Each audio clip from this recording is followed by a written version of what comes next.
నమస్తే, నేను మీ సత్యాని. జర్నలిస్ట్ విఠల్, తెలంగాణ విఠల్. ఈయనను చూస్తే నాకు ఒక పద్యం గుర్తుకొస్తుంది. మేడి పండు చూడు మేలిమయుండు, పొట్ట విప్పి చూడు పురుగులుండు అని. ఈ పద్యం ఈయన కరెక్ట్గా సూట్ అవుతుంది. ఎందుకంటే అవసరం ఉన్నా అవసరం లేకపోయినా అసందర్భంగా అయినా సరే కేసీఆర్ గారిని తీసుకొచ్చి పదే పదే కేసీఆర్ గారి పరిపాలన తీరుతూ ఉంటాడు. అరే బై విఠల్, ఇవాళ తెలంగాణలో జరుగుతున్న చర్చ ఏంది? నువ్వు ఏబిఎన్ ఛానల్లో జీ న్యూస్లో పోయి మాట్లాడుతున్నది ఏంది? పవన్ కళ్యాణ్ తెలంగాణ వ్యతిరేకం అని చెప్పేసి ప్రూవ్ చేస్తే నేను దేనికైనా సిద్ధమా? అరే గుడ్డి మొహమా, ఇదే పవన్ కళ్యాణ్ కాదా తెలంగాణ ఏర్పాటును వ్యతిరేకించింది? తెలంగాణ ఏర్పడిన తర్వాత 11 రోజులు నేను అన్నం మానేసినని చెప్పేసి మాట్లాడింది పవన్ కళ్యాణ్ కాదా? నిన్నగాక మొన్న తెలంగాణ వల్ల దిష్టి తగిలి కోనసీమ కొబ్బరి చెట్లు మాడిపోయినాయని చెప్పేసి మాట్లాడింది పవన్ కళ్యాణ్ కాదా? మొన్న మహానాడు సభలో టీడీపీ నాయకుడు తెలంగాణ అనే పదం డిక్షనరీలో లేదు అని చెప్పేసి మాట్లాడింది నీకు వినిపించలేదా?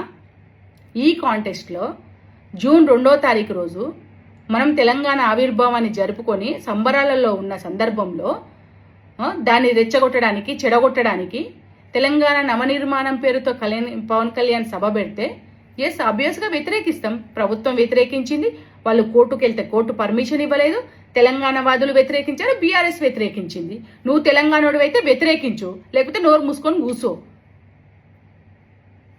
అంతేగాని ద్వంద్వ వైఖరి ఎందుకు?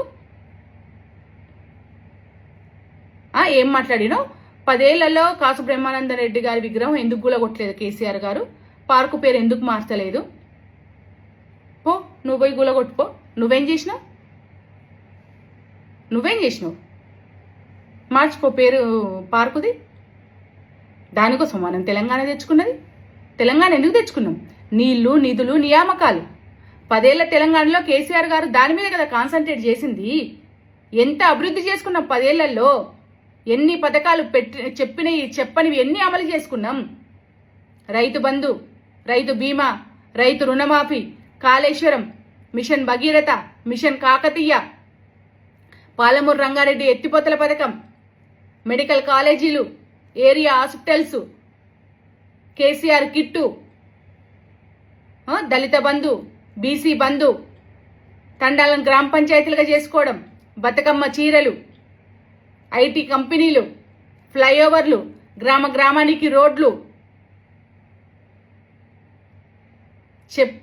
చెప్పనివి ఎన్నో చేసుకొని తెలంగాణని అగ్రభాగాన నిలబెట్టినాం. భారతదేశంలో ఇవాళ వరి ఉత్పత్తిలో మనం మొదటి రాష్ట్రం, జీడిపిలో మనం నెంబర్ 1. ఇవి కనిపించట్లే నీ కళ్ళకి? తలకాయ పనిచేస్తుందా? ఎందుకు ద్వంద్వ వైఖరి? ద్వంద్వ మాటలు ఎందుకు మాట్లాడతావు? గతంలో నీనోరే కాదు, షర్మిలా పార్టీ వచ్చినప్పుడు షర్మిలా పార్టీ ఎట్లొస్తుంది తెలంగాణలో అని చెప్పేసి మాట్లాడి షర్మిలా పార్టీని వ్యతిరేకించింది. మరి అలా పవన్ కళ్యాణ్ ఎట్లా ఆహ్వానిస్తావు? బిడ్డ, నువ్వు ఇప్పటికే చాలా ఎక్కువ మాట్లాడినావు. కేసీఆర్ గారి గవర్నమెంట్ ఉన్నప్పుడు పదే ఇట్లనే మాట్లాడి రేవంత్ రెడ్డి రావడానికి నీతో పాటు ఇంకొంతమంది కారణం. మళ్ళీ రేవంత్ రెడ్డి గవర్నమెంట్ రాగానే ఏం మాట్లాడినావు? మిమ్మ దరిద్రుడు, ఈడొచ్చిండు, గతంలో కాక ఉన్నప్పుడే బాగుండే అని చెప్పేసి మాట్లాడినావు. ఈ రేవంత్ రెడ్డిని తెచ్చుకుంటేనే ఇంత దరిద్రంగా ఉంటే రేపు ఈ దుష్ట శక్తులు వస్తే ఏంది పరిస్థితి? కాబట్టి వ్యతిరేకించడం, తెలంగాణ అస్తిత్వాన్ని, తెలంగాణ అమరత్వాన్ని, తెలంగాణ ఏర్పాటును పదే కించపరుస్తూ మాట్లాడిన వాళ్ళని బరాబర్ వ్యతిరేకిస్తాం. ఏం మాట్లాడిండు పవన్ కళ్యాణ్? మీ అయ్య జాగీరా తెలంగాణ అని మాట్లాడిండు. నీ అయ్య జాగీర్ కాదా? నీది కాదా తెలంగాణ? తెలంగాణోడివి కాదా? కాకపోతే పో,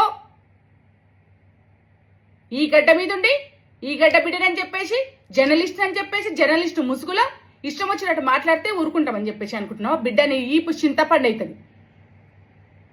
ఎట్లుండే తెలంగాణ ఏర్పాటు కాకముందు పల్లెల్లో రక్తాలు వారినాయి, భూమిలా రక్తం వారింది. అట్లాంటి భూమిలో నీళ్లు వారిచ్చిండు కేసీఆర్ గారు.